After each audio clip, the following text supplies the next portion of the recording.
मृगनयनी नामक 26वीं पुतली ने जो कथा सुनाई वह इस प्रकार है। राजा विक्रमादित्य न सिर्फ अपना राजकाज पूरे मनोयोग से चलाते थे, बल्कि त्याग, दानवीरता, दया, वीरता इत्यादि अनेक श्रेष्ठ गुणों के धनी थे। वे किसी तपस्वी की भांति अन्न जल का त्याग कर लंबे समय तक तपस्या में लीन रह सकते थे। ऐसा कठोर तप कर सकते थे कि इंद्रासन डोल जाए। एक बार उनके दरबार में एक साधारण सी वेशभूषा वाले एक युवक को पकड़कर उनके सैनिक लाए। वह रात में बहुत सारे धन के साथ संदिग्ध अवस्था में कहीं जा रहा था। उसकी वेशभूषा से नहीं लग रहा था कि इस धन का वह मालिक होगा, इसलिए सिपाहियों को लगा शायद वह चोर हो और चोरी के धन के साथ कहीं चंपत होने की फिराक में हो। राजा ने जब उस युवक से उसका परिचय पूछा और जानना चाहा कि यह धन उसके पास कैसे आया, तो उस युवक ने बताया कि वह एक धनाढ्य स्त्री के यहाँ नौकर है और सारा धन उसी स्त्री का दिया हुआ है। अब राजा की जिज्ञासा बढ़ गई और उन्होंने जानना चाहा कि उस स्त्री ने उसे यह धन क्यों दिया और वह धन लेकर कहाँ जा रहा था। इस पर वह युवक बोला कि अमुक जगह रुककर स्त्री ने प्रतीक्षा करने को कहा था। दरअसल उस स्त्री के उससे अनैतिक संबंध हैं और वह उससे पति की हत्या करके आकर मिलने वाली थी। दोनों सारा धन लेकर कहीं दूर चले जाते और आराम से जीवन व्यतीत करते। विक्रम ने उसकी बातों की सत्यता की जांच करने के लिए तुरंत उसके बताए पते पर अपने सिपाहियों को भेजा। सिपाहियों ने आकर खबर दी कि उस स्त्री को अपने नौकर के गिरफ्तार होने की सूचना मिल चुकी है। अब वह विलाप करके कह रही है कि लुटेरों ने सारा धन लूट लिया और उसके पति की हत्या करके भाग गए। उसने पति की चिता सजवाई है और खुद को पतिव्रता साबित करने के लिए सती होने की योजना बना रही है। सुबह युवक को साथ लेकर सिपाहियों के साथ विक्रम उस स्त्री के घर पहुंचे तो दृश्य देखकर सचमुच चौंक गए। स्त्री अपने पति की चिता पर बैठ चुकी थी और चिता को अग्नि लगने वाली थी। राजा ने चिता को अग्नि देने वाले को रोक दिया तथा उस स्त्री से चिता से उतरने को कहा। उन्होंने सारा धन उसे दिखाया तथा नौकर को आगे लाकर बोले कि सारी सच्चाई का पता उन्हें चल गया है। उन्होंने उस स्त्री को त्रिया चरित्र का त्याग करने को कहा तथा राजदंड भुगतने को तैयार हो जाने की आज्ञा दी। स्त्री कुछ क्षणों के लिए तो भयभीत हुई, मगर दूसरे ही पल बोली कि राजा को उसके चरित्र पर अंगुली उठाने के पहले अपनी छोटी रानी के चरित्र की जांच करनी चाहिए। इतना कहकर वह बिजली सी फुर्ती से चिता पर कूदी और उसमें आग लगाकर सती हो गई।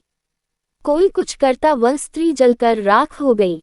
राजा सिपाहियों सहित अपने महल वापस लौट गए। उन्हें उस स्त्री के अंतिम शब्द अभी तक जला रहे थे। उन्होंने छोटी रानी पर निगाह रखनी शुरू कर दी। एक रात उन्हें सोता समझकर छोटी रानी उठी और पिछले दरवाजे से महल से बाहर निकल गई। राजा भी दबे पांव उसका पीछा करने लगे। चलकर वह कुछ दूर पर धूनी रमाए एक साधु के पास गई। साधु ने उसे देखा तो उठ गया और उसे लेकर पास बनी एक कुटिया के अंदर दोनों चले गए। विक्रम ने कुटिया में जो देखा वह उनके लिए असहनीय था। रानी निर्वस्त्र होकर उस साधु का आलिंगन करने लगी तथा दोनों पति पत्नी की तरह बेझिझक संभोगरत हो गए। राजा ने सोचा कि छोटी रानी को वे इतना प्यार करते हैं फिर भी वह विश्वासघात कर रही है। उनका क्रोध सीमा पार कर गया और उन्होंने कुटिया में घुसकर उस साधु तथा छोटी रानी को मौत के घाट उतार दिया। जब वे महल लौटे तो उनकी मानसिक शांति जा चुकी थी। वे हमेशा बेचैन तथा खिन्न रहने लगे। सांसारिक सुखों से उनका मन उचाट हो गया तथा मन में वैराग्य की भावना ने जन्म ले लिया। उन्हें लगता था कि उनके धर्म कर्म में जरूर कोई कमी थी जिसके कारण भगवान ने उन्हें छोटी रानी के विश्वासघात का दृश्य दिखाकर दंडित किया।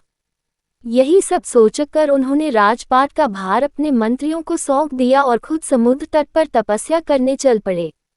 समुद्र तट पर पहुंचकर उन्होंने सबसे पहले एक पैर पर खड़े होकर समुद्र देवता का आह्वान किया। उनकी साधना से प्रसन्न होकर जब समुद्र देवता ने उन्हें दर्शन दिए तो उन्होंने समुद्र देवता से एक छोटी सी मांग पूरी करने की विनती की। उन्होंने कहा कि उनके तट पर वे एक कुटिया बनाकर अखंड साधना करना चाहते हैं और अपनी साधना निर्विघ्न पूरा करने का उनसे आशीर्वाद चाहते हैं। समुद्र देवता ने उन्हें अपना आशीर्वाद दिया तथा उन्हें एक शंख प्रदान किया। समुद्र देवता ने कहा कि जब भी कोई दैवीय विपत्ति आएगी, इस शंख की ध्वनि से दूर हो जाएगी।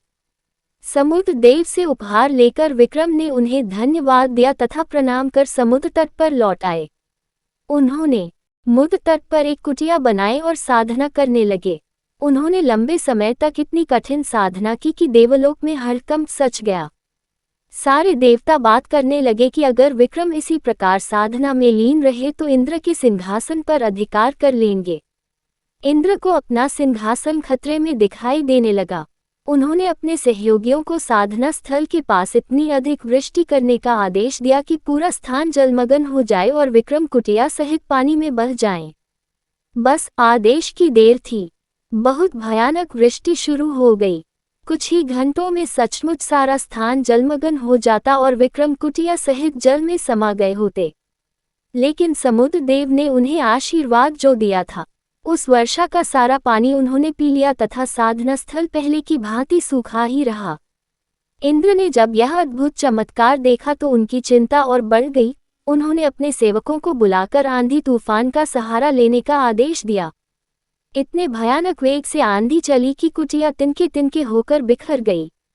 सब कुछ हवा में रुई की भांति उड़ने लगा। बड़े बड़े वृक्ष उखड़कर गिरने लगे। विक्रम के पांव भी उखड़ते हुए मालूम पड़े।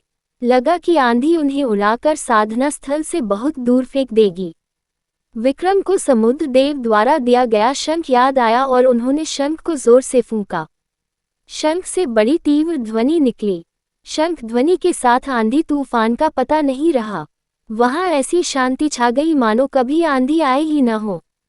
अब तो इंद्रदेव की चिंता और अधिक बढ़ गई। उन्हें सूझ नहीं रहा था कि विक्रम की साधना कैसे भंग की जाए। अब विक्रम की साधना को केवल अप्सराओं का आकर्षण ही भंग कर सकता था। उन्होंने तिलोत्तमा नामक अप्सरा को बुलाया तथा उसे जाकर विक्रम की साधना भंग करने को कहा। तिलोत्तमा अनुपम सुंदर थी और उसका रूप देखकर कोई भी कामदेव के वाणों से घायल हुए बिना नहीं रह सकता था। तिलोत्तमा साधना स्थल पर उतरी तथा मनमोहक गायन वादन और नृत्य द्वारा विक्रम की साधना में विघ्न डालने की चेष्टा करने लगी। मगर वैरागी विक्रम का क्या बिगाड़ पाती। विक्रम ने शंख को फूंक मारी और तिलोत्तमा को ऐसा लगा जैसे किसी ने उसे आग की ज्वाला में लापटका हो। भयानक ताप से वह उद्विग्न हो उठी तथा वहां से उसी क्षण अदृश्य हो गई।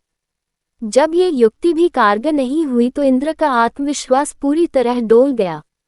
उन्होंने खुद ब्राह्मण का वेश धरा और साधना स्थल आए। वे जानते थे कि विक्रम याचकों को कभी निराश नहीं करते हैं तथा सामर्थ्यानुसार दान देते हैं। जब इंद्र विक्रम के पास पहुंचे तो विक्रम ने उनके आने का प्रयोजन पूछा। उन्होंने विक्रम से भिक्षा देने को कहा तथा भिक्षा के रूप में उनकी कठिन साधना का सारा फल मांग लिया। विक्रम ने अपनी साधना का सारा फल उन्हें सहर्ष दान कर दिया। साधना फल दान क्या दिया कि इंद्र को अभयदान मिल गया। उन्होंने प्रकट होकर विक्रम की महानता का गुणगान किया और आशीर्वाद दिया। उन्होंने कहा कि विक्रम के राज्य में अतिवृष्टि और अनावृष्टि नहीं होगी। कभी अकाल या सूखा नहीं पड़ेगा। सारी फसलें समय पर और भरपूर होंगी। इतना कहकर इंद्र अंतर्ध्यान हो गए।